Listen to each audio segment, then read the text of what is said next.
Jeremiah chapter 27.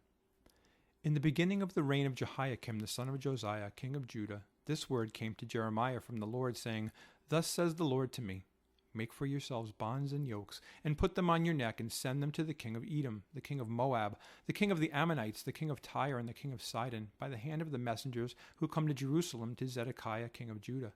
And command them to say to their masters, Thus says the Lord of hosts, the God of Israel, Thus you shall say to your masters, I have made the earth, the man and the beast that are on the ground, by my great power and by my outstretched arm, and have given it to whom it seemed proper to me. And now I have given all these lands into the hand of Nebuchadnezzar the king of Babylon, my servant and the beasts of the field. I have also given him to serve him.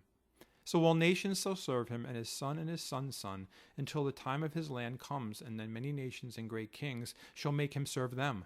And it shall be that the nation and kingdom which will not serve Nebuchadnezzar, the king of Babylon, and which will not put its neck under the yoke of the king of Babylon, that nation I will punish, says the Lord, with the sword, the famine, and the pestilence, until I have consumed them by his hand.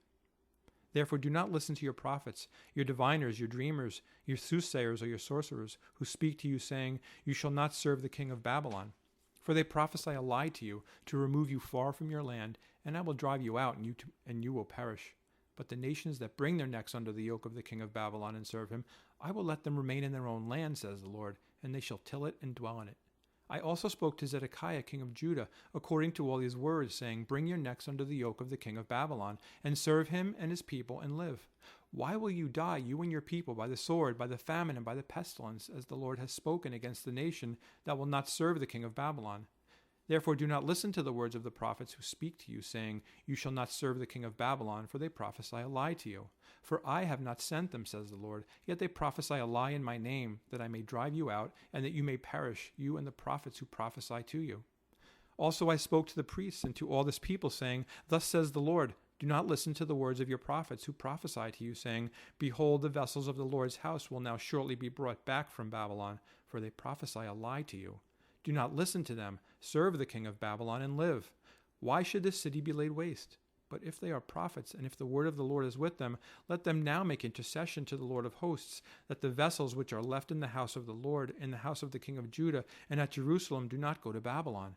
For thus says the Lord of hosts concerning the pillars, concerning the sea, concerning the carts, and concerning the remainder of the vessels that remain in the city, which Nebuchadnezzar king of Babylon did not take when he carried away captive Jeconiah, the son of Jehoiakim, king of Judah, from Jerusalem to Babylon, and all the nobles of Judah and Jerusalem. Yes, thus says the Lord of hosts, the God of Israel, concerning the vessels that remain in the house of the Lord and in the house of the king of Judah and of Jerusalem. They shall be carried to Babylon, and there they shall be until the day that I visit them, says the Lord. Then I will bring them up and restore them to this place.